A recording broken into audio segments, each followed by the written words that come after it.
Hi everyone. It's Halloween coming soon. Yes.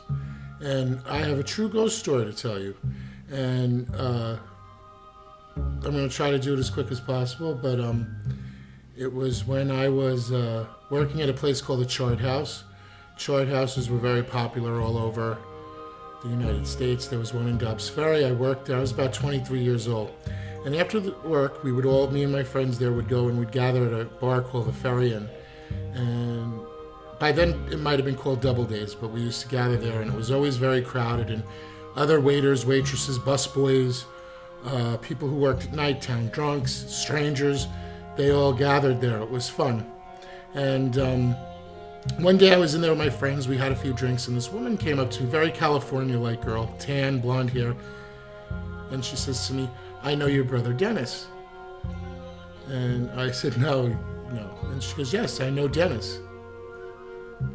And, I know as a fact he's been looking for you." I says, "I don't have a brother. I have a twin sister and older sister, but I don't have a brother."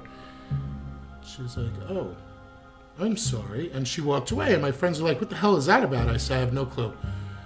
So I forgot about that, and time went on and stuff. Now, this ghost story was in a span of 2 weeks, so I'm just going to get to the basics.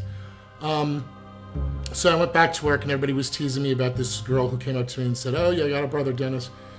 So the next night we went to the bar, and nothing happened. And I went home that night, and I went to bed, and I woke up, and I was saturated, water all over me. And at first I thought I had peed myself.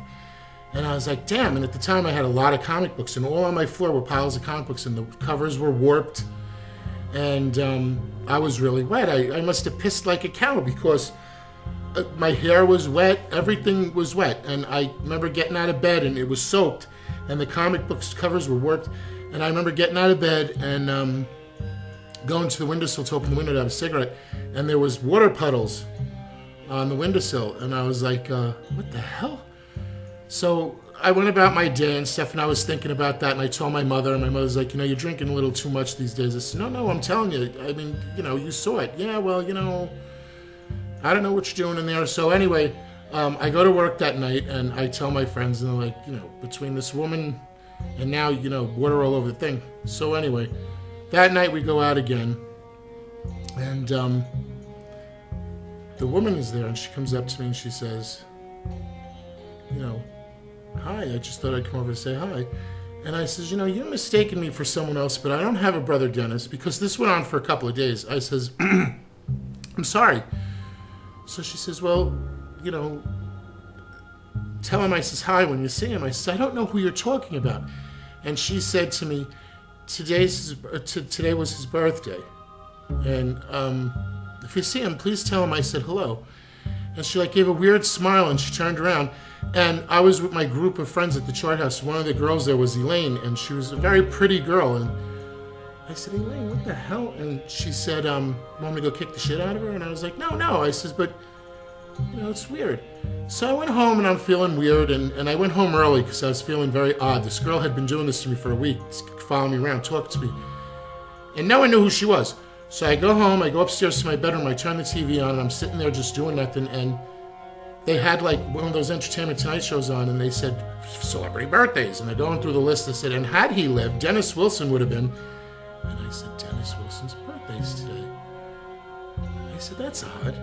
So I went downstairs, and I told my mother, she was watching television. I says, "Ma, and I told the whole story. And she said, "You know what, that's it. You better think about going to AA or seeing a therapist." She goes, "We're going to look into that tomorrow, because this is enough. This is enough." And I was like, "Ma," she goes, "Nope, that's enough." So now I'm depressed and everything, so I go upstairs and I go to bed. And then my mother comes up to bed, my twin sister comes home, she goes to bed, my father goes to bed, everybody goes to bed. And in fact, my cousin Susie was staying with us from Jersey, and she was downstairs in the living room sleeping. Dig this. So I'm laying in bed and I'm saying, you know what? I gotta think of a way for them to believe me what's going on. I can't go to rehab, I can't do it. So, because they thought I was losing it. So as I laid there, all of a sudden, from the bottom of the steps going up to where the bedrooms were, somebody played the drums all the way up the steps to my bedroom. And I remember laying there in bed going, "Oh God, please let somebody else have heard this. Please just don't let this be me cracking up." And then my twin sister yelled out from her bedroom, "Paul, And then all of a sudden, everybody gathered in the hallway of the upstairs part of the house, and they all just looked at me. We looked down the steps. I remember my father going downstairs and asking my cousin Susie if she heard anything, and she said, no, I didn't hear a thing. And it was never brought up again.